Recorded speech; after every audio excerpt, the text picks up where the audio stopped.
Avec l'annonce du gouvernement de l'arrêt du glyphosate dans une période de 3 à 5 ans, les solutions chimiques pour désherber les vignes et notamment le cavaillon sont de plus en plus limitées, d'où la nécessité de se pencher dès maintenant sur les solutions alternatives comme le travail du sol.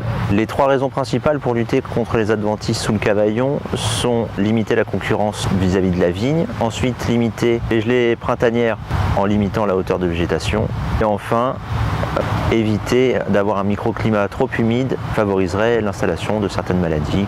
Donc avant de commencer le travail du sol, il faut se poser la question à quelle profondeur je vais devoir travailler. Pour déterminer la bonne profondeur de travail, il suffit d'ouvrir près du cep un profil avec la bêche pour voir la profondeur d'enracinement des adventices et la profondeur des premières racines de structure de la vigne. Et le but sera de travailler entre les deux, c'est-à-dire en dessous des racines des adventices, mais au-dessus des racines de la vigne. Une fois que la profondeur de travail est trouvée, il faut s'assurer de passer en bonnes conditions, c'est-à-dire sur sol ressuyé. Donc comme on l'a vu, on a fait l'état des lieux de la vigne. Donc en fonction de ce qu'on va observer avec des racines superficielles ou non, 2 stratégies vont s'offrir aux viticulteurs.